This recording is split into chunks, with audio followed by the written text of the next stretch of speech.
આજે તો કરી નાખ્યું બેબી શો નું થોડુંક ડેકોરેશન ને બધાને ફુગા ફૂલાઈ મોટા ફૂલાઈ દીધા.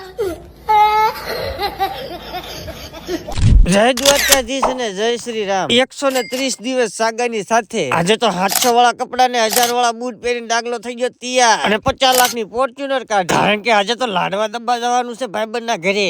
એહે રહા નહીં જાતા, તડપ ही ऐसी है ना. પછી તો ફોર્ચ્યુનર ગાડી લટપટ કરી દીધી, રોડે હાલતી. હવે ભાઈબંધ ના ઘરે જવાનું છે, થઈ જાય 4-5 ભાઈબંધ ભેગા. એટલે ડોગેશ ભાઈ નાઈટ માં ડખો થઈ ગયો અને પછી તો ધીમા કરી લીધી પાડરસિંગા ગામમાં એન્ટ્રી. ફાઇનલી લોકેશન એ પહોંચી જાય ને આપણે જવાનું તો આ ધાબામાંથી આ ધાબામાં, પણ બાવળિયા હલવાના.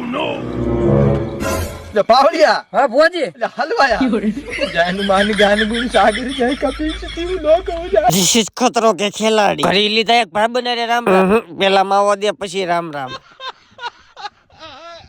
कैसे लोग रहते हैं यार. આવી ગયા રહોડે, પેલા સાની કોટી સડાઈ લીધી અને આવી ગયા ડેકોરેશન નો સામાન લેવા અને પછી કરી દીધું બધાએ ફુગા ફૂલાવાનું ચાલુ.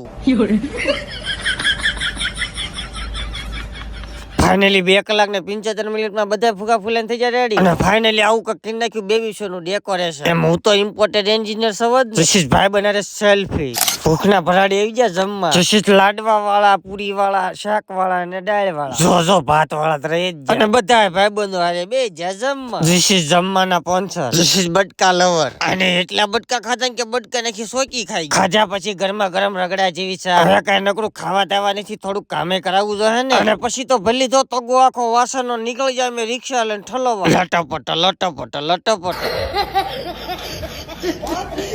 પાછા આવી ગયા ભાઈબંધ ના. આ રાંદલમાની પૂંજા વિશે કોણ જાણે કરો કોમે. ફાઇનલી તો આજનો દિવસ પણ થઈ જશે પૂરો. તો મળીએ છે કાલે. જય માતાજી.